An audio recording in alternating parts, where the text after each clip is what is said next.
Cineulagam presents the director's chair powered by VCare, one-stop solution for all your skin and hair needs. Mr. Gold, தரத்திலையும் அளவுலையும் no compromise 100% கடலை எண்ணெய். Lion, Kashmir honey, அசல் தேன் அசந்தேன். Srikar sir என்னுடைய mentor, என்னுடைய first படத்தோட எடிட்டர். இப்போ வரைக்கும் நான் எந்த படம் பண்ணாலும் இவர் வந்து அப்ரூவ் பண்ணாமல் அந்த படம் வெளியில் வராது. எங்களோட பொற்றாமரை குலம் அப்படின்னா நீங்கள் தான். He is actually my favorite director. Thank you sir. ஏழு கடல் ஏழு மலை ஸ்கிரிப்ட் உங்கள்கிட்ட கொடுத்து ஒரே ஒரு சின்ன கேள்வி தான் கேட்டார். அந்த கேள்வி வந்து மொத்த படத்துடைய ஸ்ட்ரக்சரே மாற்றி.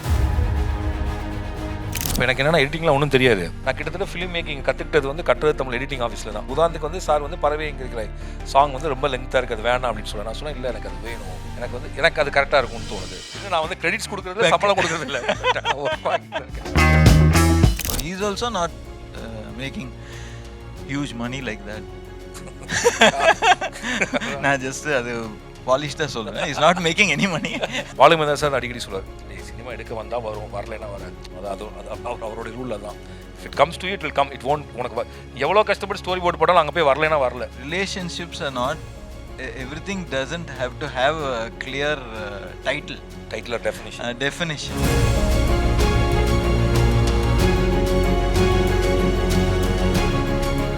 Extraordinary problems require extraordinary care. Avail up to 50% off on skin and hair treatments only at VCare. அதான் மிஸ்டர் கோல்ட், தரத்திலையும் அளவுலையும் நோ காம்ப்ரமைஸ். மிஸ்டர் கோல்ட் 100% கடலெண்ணெய். தேனீக்கள் எடுத்து சேகரித்து கொடுத்த அசல் தேன் லயன் காஷ்மீர் ஹனி. அசல் தேன் அசந்தேன். Sreekar Prasad சார், ரொம்ப நன்றி இங்கே வந்ததுக்காக. ஸ்ரீகர் சார் என்னுடைய மென்டர், என்னுடைய ஃபர்ஸ்ட் படத்தோட எடிட்டர். இப்போ வரைக்கும் நான் எந்த படம் பண்ணாலும் இவர் வந்து அப்ரூவ் பண்ணாமல் அந்த படம் வெளியில் வராது. எங்களோட பொற்றாமரை குலம் அப்படின்னா நீங்கள் தான். நான் எப்போல்லாம் உங்கள்கிட்ட வந்து ஒரு இன்டர்வியூன்னு கேட்டு போய் பேசும்போது ராம் சாரை கண்டிப்பாக நீங்கள் மென்ஷன் பண்ணுவீங்க. அந்த இயர் நீங்கள் ராம் சாரோட படம் பண்ணலனாலும் அவருடைய படங்கள் பற்றி நிறைய விஷயம். Actually my favourite director. Thank you sir. இது ரொம்ப மனப்பூர்வமாக சொல்லுவார். ஏன்னா நான் எப்போ கேட்டாலும் பெரிய படம் பண்ணிருப்பாரு. நான் போய் கேட்பேன், சார் ஏதோ ஒன்று பேசிகிட்டு இருக்கும்போது திடீர்னு டேரக்டர் ராமோட வாழ்வியல் வந்து எனக்கு ரொம்ப பிடிக்கும். அவர் சொல்கிற அந்த லைஃப் வந்து ரொம்ப நேச்சராக வந்து அரைவாகும் அப்படின்றத எல்லா இடத்துலையும். என்னென்னா எத்தனை படம் பண்ணோன்னு இல்லாமல் பட் பண்ண எவ்ரி படம் எப்படி பண்ணணும்னு நினச்சாரோ அப்படி பண்ணார் எல்லா படங்களும். Which is rare situation in cinema, especially here. ஏன்னா இங்கே டோட்டலாக மார்க்கெட் ட்ரிவன் சினிமா நடந்துட்டு இருக்கும்போது அதுக்குள்ளே அவருக்குன்னு ஒரு தனி ஐடென்டிட்டி. அவர் பண்ணுற படங்க maybe not so many numbers but everything which will remain in memory. I think that's far more important for a filmmaker, I think. உங்களுடைய first meet with Ram sir? அவர் அந்த கதையை சொல்ல வந்தார். டைரக்டர்ஸ் காலனியில் எங்கள் ஆஃபீஸில் வந்து சொன்னார் கதை. I was bowled over by the story. It was very interesting. Okay அப்படின்னு நினச்சோம். ஸோ அங்கேருந்து அப்படி ட்ராவல் ஆச்சு. And it was not a very என்னென்னா he's making much less complicated films now then when he started off நினைக்கிறேன். It was very it had all the ingredients of love and suspense and ella, and it had a very strong voice on the padathil. Irundhalum the whole narrative was very different, you know, the way it went forward and back and forward and back. It was and also the challenge appo enna every time idu purida puriyama poiduma inda idha. So I think we had a wonderful journey on the time. I thoroughly enjoyed working on that film, and ஒரே ஒரு குறை தான் அதில், we couldn't send it all around the world as much because of non-cooperation from the producers and stuff at that time. So otherwise it would have reached more in the world and தோணுச்சு அந்த படம். இந்த ஒரு வருத்தம் இருக்குமா sir உங்களுக்கு? அப்புறம் போயிடுச்சு படம். அப்போ போல 10 வருஷம் கழிச்சு போக ஆரம்பிச்சிது. Like okay madam. இப்போ எனக்கு என்னென்னா எடிட்டிங்லாம் ஒன்றும் தெரியாது. ஆனால் நான் போயிட்டு நான் பாடு உட்காந்து விட்டுருவார். அப்போ ஹவர்ஸில் சார் அப்போல்லாம் சொல்லுவாங்க பெர் ஹவர் கணக்கு சொல்லுவாங்களே பேக்கேஜ். நான் எவ்வளோ ஹவர்ஸ் பண்ணியிருப்பேனே தெரியாது. எனக்கு கடைசியில் விட்டார், நீங்களே ஏதோ பண்ணிக்கோங்க சொல்லிட்டு. ஸோ லைக் ஈ நெவர் லிமிட்டட் மீ. அப்புறம் கட்டுறது தமிழ் தங்க மீன். அப்புறம் தரமணி அப்போ சார் தான் எடிட்டர். இப்போ நான் என் அசிஸ்டன்ட் வச்சு ஆஃபீஸ் எடிட் பண்ணியிருந்தேன். அப்போ சொன்னேன், பாவம் அந்த பையன் கஷ்டப்படுறான், அவன் எடிட் ஆக்கிடுங்கன்னு அவர் தான் சொன்னார். அதனால தான் பேரன்பில் வந்து சூரியபிரதமன் அப்படி தான் சார்கிட்ட அசிஸ்டண்டாக ஜாயின் போனவர் தான் சூரியபிரதமன். வந்து என்கிட்ட அசிஸ்டண்டாக ஜாயின் பண்ணால் அப்புறம் ஆஃபீஸில் எப்போ அந்த சிஸ்டம் வந்துச்சோ சார் அப்போயே எல்லா டேரக்டர் ஸ்பாயில் ஆகிட்டோம். நம்மளே உட்காந்து கட் பண்ணுங்கிற அந்த க்ரீடினஸ் இருக்குல்ல. ஆக்சுவலாக இப்போ ரொம்ப டயர்ட் ஆகிடுது ஒரு படத்தை கட் பண்ணுறது வந்து டயர்ட் ஆகிடுது. பட் நான் என்ன கட் பண்ணாலும் நான் வந்து ஃபஸ்ட்டு அனுப்புறது வந்து சார்கிட்ட. எப்போ அனுப்புனாலும் அதை பார்த்து ரொம்ப ஹானஸ்ட்டாக ரொம்ப சின்சியராக கரெக்டாக சொல்லுவார். இப்போ ஷூட் போகிறதுக்கு முன்னாடி ஸ்கிரிப்ட் லெவலில் நான் போய் ஒருத்தர் தான் சொல்லுவேன். இப்போ 7 கடல் 7 மலை ஸ்கிரிப்ட் உங்கள்கிட்ட கொடுத்து ஒரே ஒரு சின்ன கேள்வி தான் கேட்டார். அந்த கேள்வி வந்து மொத்த படத்தினுடைய ஸ்ட்ரக்சரே மாற்றிச்சு. அது படம் வந்ததுக்கப்புறம் நான் சொல்கிறேன். இப்போ அது எங்கேருந்து வரும்னு கேட்டிங்க. ஸோ அது மொத்த செட்டுடைய அமைப்பே மாற்றிடுச்சு. ஒரு சாதாரண ஒரு எளிய கேள்வியை எப்படி கேட்கணும் அப்படிங்கிறத எப்போதுமே நான் கற்றுக்குவேன். ஒரு எடிட்டருங்கிற ஒரு யாருன்னா ஒரு ரொம்ப நீங்கள் என்ன வேணால் எடு, உலகப்படையிடு இல்லை ஒரு எதை படையிடு, ஆனால் அது ரொம்ப எளிமையாக பார்க்குறவனுக்கு முதல்ல புரியுதா அப்படிங்கிற கேள்வி இருக்குல்ல. ஸோ அதுதான் நான் அவர்கிட்ட லேர்ன் பண்ணேன். அவர் முதல் விஷயம் அந்த கம்யூனிகேஷன்.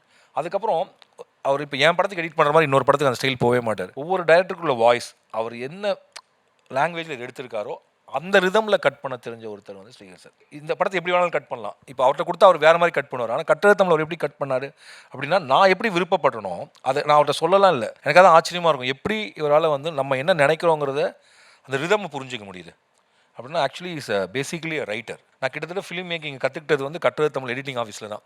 சும்மா இவர்கிட்ட பேசிகிட்டே இருப்பேன், அதை ஏன் இப்படி வச்சிங்க, அதை ஏங்க மாற்றினீங்க, அந்த டிஸ்கஷன் தான் லைக் ஐ லேர்ன். ரீசனபிளாக இருக்கும் அந்த கொஸ்டின்ஸ் எல்லாம். எனக்கு ஒன்றுமே தெரியாது. நான் நம்ம எடிட்டிங்காக அப்போ தான் பார்க்குறேன் நான் என்ன அப்படின்னு சொல்லிட்டு. அதுக்கு முன்னாடி எடிட்டிங் பேர் தெரியும், வெட்டி ஓட்டுவாங்கன்னு தெரியும். பாலுமேந்தர் சார் அடிக்கடி சொல்லுவார், டே சினிமா எடுக்க வந்தால் வரும், வரலைன்னா வராது. அவரோட ரூல் தான். If it comes to it will come, it won't. உனக்கு எவ்வளோ கஷ்டப்பட்டு ஸ்டோரி போர்டு போட்டாலும் அங்கே போய் வரலைன்னா வரல, அது எப்படியோ வந்துருச்சு. அவர் திரும்ப திரும்ப சொல்லிட்டு இருப்பார், டே வர்ற வரைக்கும் படமாக எடுத்துகிட்டு திடீர்னு ஒரு நாள் நின்றோம். ஏன்னா எப்படி வந்துச்சுன்னு உனக்கு தெரியாதப்ப அது எப்படி நிற்கும்னு தெரியாது. ஸோ அதனால் அந்த எக்ஸசைஸ்லேயே இருந்துட்டு இருக்கணும் அப்படிங்கிறது. ஸ்ரீகர் சார்ட்ட போகிறப்ப என்னன்னா, இந்த படம் மட்டும் இல்லை, like we can talk about any movies வந்து ரிலீஸ் பண்ண படம். அப்புறம் நான் என் படம் மட்டும் இல்லை, இப்போ வினோத் ஒரு படம் எடுத்தால் முதல்ல ஒரு நல்ல படம் பார்த்தா முதல்ல இங்கே அனுப்பி விட்றேன், முதல்ல போய் ஸ்ரீகர் சார்ட்ட போய் அது எடிட்டிங் கரெக்டானு கேட்டு வந்துடுங்கன்னு சொல்லி அப்படி நிறைய பேர் நான் நிறைய இடம் டார்ச்சர் பண்ணிடுறேன். ஆக்சுவலாக is the highly paid editor. ஆனால் இவர் எனக்காக ஒரு 10-15 படங்கள் இந்த மாதிரி, சார் ஒரு சின்ன படம் இதை பாருங்களேன், பார்த்து சொன்னால் அதையும் பார்த்து ஜெனியூனாக சொல்லுவார். Like so any time we can ask him any help, not only for me, for anybody. Sir இப்போ செல்வத்தோட கர்ணனையும் அவருக்கு அனுப்பிவிட்டேன் நான். ஸோ என்னோட அசிஸ்டன்ட் டைரக்டர்ஸ் யார் முதல் படம் பண்ணாலும் அவர் எடிட் பண்ணுறாங்களோ இல்லையோ, எப்படி இவர் டேபிளுக்கு போகாமல் அந்த படம் வெளியில் வராது. I think it's a very welcome thing. அது most important for a film மேக்கர்னு தோணுது. ஏன்னா ஃபிலிமை வந்து ஒரு எக்ஸ்பீரியன்ஸாக பார்க்கணும். அது வந்து ஃபார் பாஸ்டரிட்டி இருக்க போகுது அப்படின்ற ஒரு மீடியம் அது. இட்ஸ் நாட் லைக் இந்த 3 days தான் ஓடுறதுக்கோசம் பண்ணுறது படம் மாத்திரம் கிடையாது. Film is got a different language. It can communicate with so many people. Language தெரியாதவங்க கூட படம் பார்த்தானா புரியுது. ஸோ ஐ திங்க் அந்த ஃபீலிங் இருந்ததுன்னா I think you can really enjoy and participate in other people's work also. Sir நீங்கள் வந்து டிரெக்டரோட ரிதம்க்கு ஏற்ற மாதிரி உங்களோட எடிட்டிங் பேட்டர்ன் மாற்றிப்பீங்களா இல்லை நீங்கள் செட் பண்ணிடுவீங்க? No, I don't have any pattern. No, basically I'm a person, I don't have any expectation in life. இப்போ ஒரு படம் பண்ணும்போது I don't go with any preconceived notion. When he's telling me something, இதுக்கு முன்னாடி நான் பண்ணதை எடுத்துகிட்டு வந்து இதில் வைக்க முடியாது, வைக்கக்கூடாது கூட. I don't even think of the previous things what I've done. There may be good things, bad things. அதை எடுத்துகிட்டு வந்து இதுலேயும் வைக்கணும்னு அந்த நினைப்பே வச்சுக்கூடாதுன்னு தோணுது எனக்கு. One of the big films, when I was talking to him and I said I'm very afraid of taking up such a big film, na he only encouraged me, இல்லை சார் நீங்கள் போய் பண்ணணும் சார், அந்த மாதிரி படம் கூட நல்லா பண்ணணும், there should be a change in the sort of. அதுக்கப்புறம் தான் நான் அந்த படமே ஒத்துக்கிட்டேன். ஆக்சுவலாக துப்பாக்கி ஃபர்ஸ்ட் வேணான்னு சொல்லிட்டீங்களா? வேணான்னு சொல்லல. I was very jittery because I didn't want the previous whatever I've seen, all the sort of editing they've done. They've made good films, they made successful films, all that, but the way it has been approached was not in tune with what I would want to do. So that's the first conversation I had. But before that I told him and I said I'm a little worried about this, although I've been approached, I don't know whether I want to do this. இல்லை நீங்கள் பண்ணணும், அந்த மாதிரி படம் பண்ணாதான் ஏதாவது difference இருக்கும் அப்படி இப்படின்னாரு. ஸோ அந்த மாதிரி நிறைய படங்கள் இருக்காது. ஆமாம், அவர் அது கணக்கு சொன்னால் நிறைய இருக்கும். நான் சொல்லியே 2-3 படம் பண்ணல, இல்லை போர் அடிங்க அப்படின்னு சொல்லிட்டாரு. சரி, ஓகே. ஒரு எடிட் ரூமில் தான் ஒரு படம் வந்து படமாகப்படுது அப்படின்றது வந்து பல பேர் சொல்கிற ஒரு கருத்து. இப்போ இருக்கிற ஆடியன்ஸோட மென்டாலிட்டி வந்து இப்போ ரீல்ஸ் பார்க்குறதா இருந்தாலும் சரி, ஒரு ஜம்ப் கட்டுக்கு வந்து நிறைய பேர் அடாப்ட் ஆகிட்டே வராங்க. எவ்வளோ சீக்கிரம் ஒரு ஸ்டோரியை சொல்ல போகிறீங்க அப்படின்றதுக்கு அடாப்ட் ஆகிட்டீங்க. பொதுவாக ராம் சாரோட படங்களில் வந்து இந்த எமோஷனுக்கு ஒரு ப்ரீத் ஒன்று விடுவார். சைலன்ஸ் தான் அந்த இடத்துல மேஜரான ஒரு ப்ளே பண்ணும். அந்த வேர்ட்ஸை விட சைலன்ஸ் வந்து பயங்கரமான ஒரு ஹார்ட் ஹிட்டிங்கான ஒரு வாய்ஸை வந்து அது. பட் அதுதான் ஆக்சுவலாக நான் சொல்ல விரும்புகிறது. அதுதான் சினிமா இல்லை, சினிமேட்டிக் எக்ஸ்பீரியன்ஸ் எப்படி க்ரியேட் பண்ணுறோன்னு அது. ஸோ இப்போ எப்படின்னா 4 ஹவர் ஒரு படத்தை கிரியேட் பண்ணி still you can create a cinematic experience provided அவ்வளோ ஸ்டோரி இருந்ததுன்னா. ஸ்டோரி எவ்வளோ இருக்கோ அதை பொறுத்து தான் டியூரேஷன் இல்லை. Definitely agreed that over years attention span is going down. We don't want to spend so much time in the theatre. எல்லாமே இருக்குது. இருந்தாலும் எது ஹோல்ட் ஆகணுமோ அது அந்த amount of hold இருந்தால் தான் it will affect you. If it doesn't affect you emotionally, the film will not succeed in totality. அதுதான் problem. So you have to know where to hold, where to tell the story fast. So அந்த மாதிரி ஒரு balance பண்ணிட்டு தான் போகணும். இப்போ இருக்கிற காலகட்டத்தில் வந்து அந்த ரன்னிங் டைம்ன்றது ரொம்ப முக்கியமான ஒரு விஷயமா பார்க்குறாங்க. டெய்லி ஓடுறதா இல்லை சார்? இல்லை சார், படத்தோட ரன்னிங் டைம் அது வந்து ரொம்ப முக்கியமான ஒரு ஃபேக்டராக பார்க்குறாங்க. சில படங்கள் பார்க்குறோம், தியேட்டருக்கு வந்த பிறகு 10-15 மினிட்ஸ் ட்ரிம் ஆகி அந்த வெர்ஷன் வந்து அடுத்த ஷோவில் வந்து அப்டேட் ஆகும் அப்படின்ற மாதிரி சொல்கிறாங்க. டிரெக்டராக நீங்கள் இருக்கும்போது உங்களுக்கு அந்த படம் ரிலீஸ் ஆக முன்னாடி, நான் வாய்ஸ் ஆஃப் டிரெக்டராக தான் நான் உங்கள்கிட்ட கேட்குறேன், உங்கள்கிட்ட பர்டிகுலராக நான் கேட்கல, எடிட் டேபிளே அதை ஃபைனலைஸ் பண்ணுறது எவ்வளோ சேலஞ்சான ஒரு விஷயம் சார்? இல்லை நீங்களே சொல்லிடுங்க. பட் என்னென்னா இந்த ரிடக்ஷன் இருக்குல்ல, இது வரைக்கும் அந்த மாதிரி ரிடக்ட் ஆகி ஏதாவது இம்ப்ரூவ்மெண்ட் ஆகிற மாதிரி நீங்கள் கேள்விப்பட்டிருக்கீங்க? ஆனதே இல்லை சார். அதான்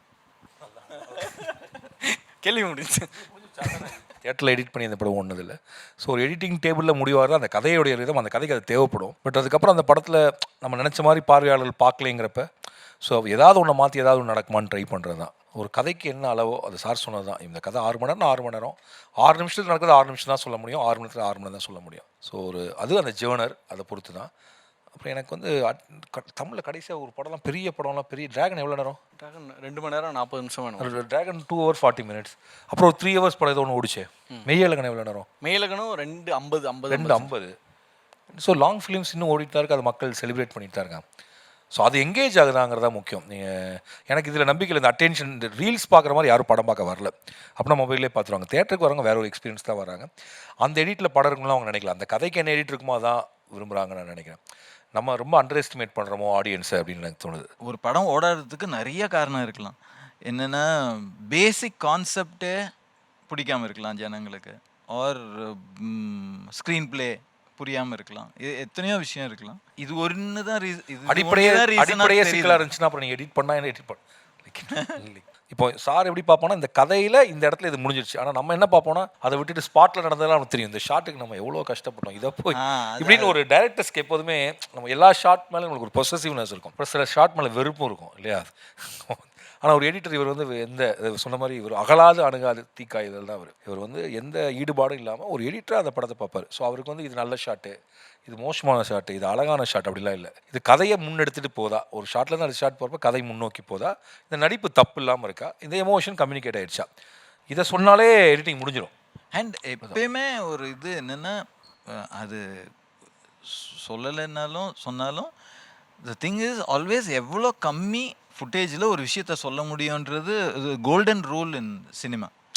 அதை தாண்டி லெங்க்த் வருது, ஏன்னா நிறைய எழுதுகிறாங்க. பட் நார்மலாகவே என்னென்னா ஒரு 20 செகண்ட் 30 செகண்டில் ஒரு விஷயத்த சொல்ல முடியும்னா அதை 3 மினிட்ஸ் பண்ணி பிரயோஜனமே கிடையாது. ஸோ ஐ திங்க் அந்த எங்கள் ஆட்டிடியூடே அப்படி தான் இருக்கும். When we working are anybody we working with இது குயிக்காக தெரிஞ்சிடுச்சுன்னா அதுக்கப்புறம் there is no point in dragging it இல்லை. ஸோ அப்படி தான் டீல் பண்ணுறதே.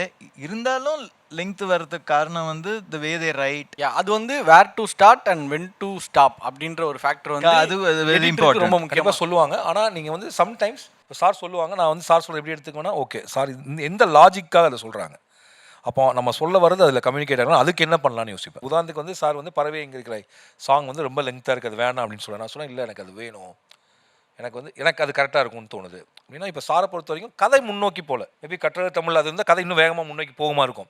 ஆனால் எனக்கு அந்த ஒரு காதல் பாட்டுன்னு ஒன்று இருக்கு. இப்போ எனக்கு வயசு வந்து அப்போ 32, சாருக்கு அப்போ கொஞ்சம் ஏஜ் டிஃப்ரென்சஸ் இருக்கும்ல, காதலை பற்றி இல்லை சார். அதாவது காதல் காட்சிகளை சார் சொல்கிறத நான் கேட்க மாட்டேன், சார் கொஞ்சம் வைக்குமா சார் அப்படி சொல்லுவேன் நான்.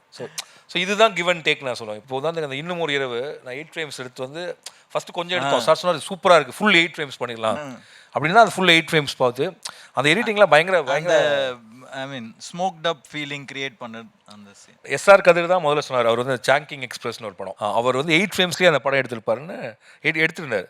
அப்போ எனக்கு 8 ஃப்ரேம்ஸ்னே தெரியாது. எஸ்ஆர் கதிர் தான் கேமரா, அவர் தான் 8 ஃப்ரேம்ஸ் எடுக்கலான்னு சொன்னார். அப்போ 2 ஷாட் எடுத்து வந்து சார்ட்டை காட்டினேன், சார் இந்த ஃபீல்டில் போகலாமான்னு. சார் சொன்னார் அதுக்கப்புறம் எனக்கு மொத்த படமே அப்படி எடுக்கலாமான்னு தோண ஆரம்பிச்சு. அப்புறம் அந்த ஒரு பாட்டை மட்டும் அப்படி எடுத்தோம். ஸோ அப்புறம் என்ன ஆச்சுன்னா, அதில் நார்மலாக எடுத்ததையும் நாங்கள் என்ன பண்ணோம், கட் பண்ணி 8 ஃப்ரேம்ஸாக மாற்றிட்டு திரும்பவும் அதை 24 ஃப்ரேம்ஸாக மாற்றினேன். அதை ஃபுல்லாக அதே மாதிரியே பண்ணியாச்சு. அந்த பாட்டு ஃபுல்லாக சொல்ல 8 ஃப்ரேம்ஸ் 6 ஃப்ரேம்ஸ் 2 ஃப்ரேம்ஸ். எஸ்ஆர் கதிர் டெய்லி 2 ஃப்ரேம்ஸில் கேமரா தூக்கிட்டு ஓடுங்கன்னு சொல்லிடுவேன் நான். ஏன்னா ஃபிலிம் மிச்சமாகும்.